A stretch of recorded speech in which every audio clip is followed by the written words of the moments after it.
after all that, I feel like a pancake when you serve it, pour it on. Thank you very much, George, for the kind thoughts. Bob, for arranging the program and so on. First of all, I'd like to start out by making some thanks and acknowledgments first to the Amical Foundation for its maintenance of this award, so it's possible to obtain. The National Science Foundation for support of my work over a number of years. Also, to my colleagues at the University of Wisconsin-Milwaukee and at the University of Pittsburgh for providing the kind of atmosphere and the facilities needed to do worthwhile research. Thanks to all the speakers, to Dr. Eichens for the program. It's been a great honor to me that this distinguished group were willing to stand up here and tell all those lies about me this morning. And each of these previous speakers, as you know, are people who are playing leadership roles in research which is of greatest value to the petroleum industry. Those kinds of things which can eventually lead to new processes and payoffs. I'm sensible to the honor attached to this award and greatly pleased to be this year's recipient, but the honor has to be shared with a large number of students who, as you know, did all the work. I'll mention a few of them by name as I go along, but there are many others who contributed indirectly, and although they were engaged in other programs. No one ever receives an award of this kind without a lot of help. I owe a great debt of gratitude to a large number of my friends and colleagues who I've exchanged views on catalysis with over the years. The selection of the material for today's lecture posed a bit of a problem. I was suddenly, and to my great surprise, told that I was to be this year's recipient, and please, within 24 hours, could I give a title of my talk? And so I said, what have I been doing all this time? So I started to try to put something like that together, this relationship between surface chemistry and catalysis. I decided we had to put some constraints on this, or there wouldn't be time for the afternoon session. So, in thinking it over, we've been interested in a variety of catalytic systems over the years. We've tried to divide our work about equally between characterization and reaction chemistry. And so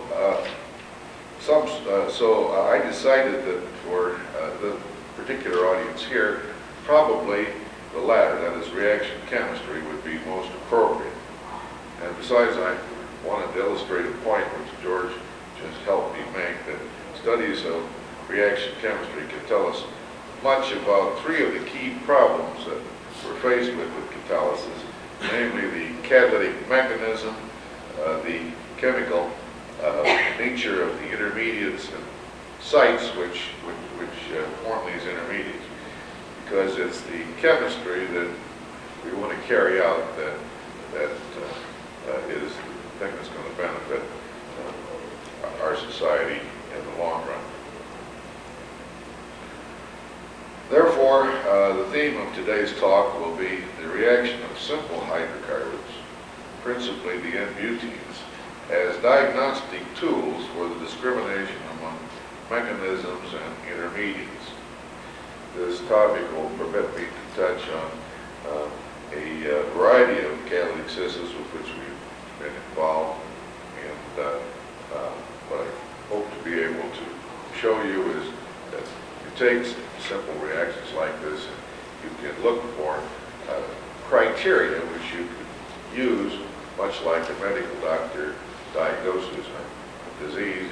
One thing may not tell you everything you need to know, but putting enough pieces together, you can decide what the general course of the reaction is going to be. And distinguish it from others. It happens that the butenes can be isomerized by at least 4 different mechanisms. Why we have the first slide, I guess, do I have it here?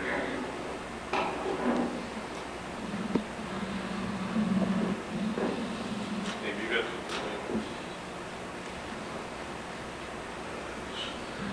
Is the, well, is the light on? it should go on when you hit the first one.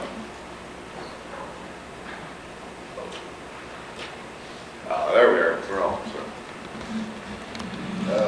Several weeks ago, a feature article appeared in CNE News pointing out the potential of organometallic clusters for the development of bottled catalyst reaction systems. And I picked a sentence out of context there which sort of summarizes Joe Hagan's sales pitch. And whether you agree with this or not, I think there's no doubt that there's a considerable amount of current interest in this kind of approach, and so I thought it might be appropriate place to start. So the catalyst that we're going to use in this part of the work is shown underneath the dotted line there. It's triosmium dihydride carboxyl phosphine bound to the surface of silica gel catalyst. And this catalyst was prepared and furnished to us by Professor Gates, for which we are grateful. And I should hasten to add that Gates not only made the catalyst, but and characterized it spectroscopically, but also made a study of the preliminary study of the isomerization of 1-butene over this material, and concluded that his results were consistent with the idea that the secondary butyl alkyl was acting as an intermediate. Well, as I'll show you in a few minutes, it takes a little more than just studying one of the butenes to conclude something like this, but certainly he had every right to assume this and we actually adopted this point of view at the start of our work. This next slide simply shows the general characteristics of the isomerization of 1-butene when carried out in a static recirculation reactor at about 50 degrees centigrade, as the 1-butene disappears over a period of about 5 hours.